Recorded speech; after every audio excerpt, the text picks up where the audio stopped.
Athrawon, ydych chi fel fi efo dyddiadur sydd yn hollol wag?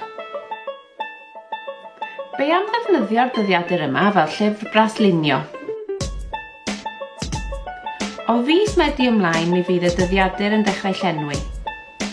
Mae'n debygol eich bod yn poeni am beth sydd o'ch blaen, yr heriau, systemau newydd, delio gyda phroblemau ac emosiynau newydd.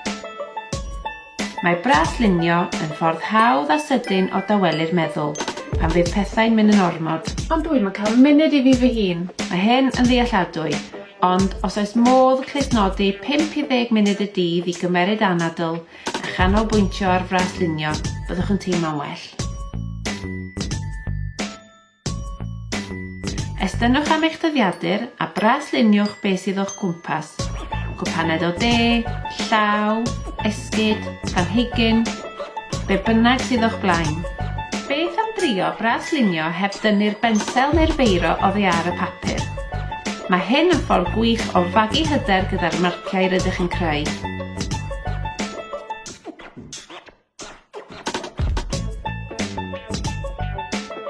Neu beth am braslunio ar ddarn o gerdyn, a'i ddefnyddio fel cerdyn post i sgwennu nodyn at rhywun.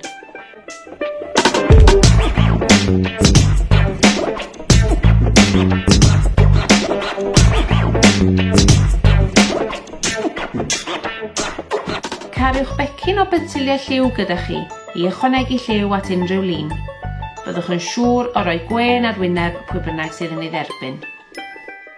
Cofiwch, edrych ar y gwrthrych mwy na rydych yn edrych ar y papur i braslunio beth sydd yna a nid beth rydych yn dychmygu sydd yna.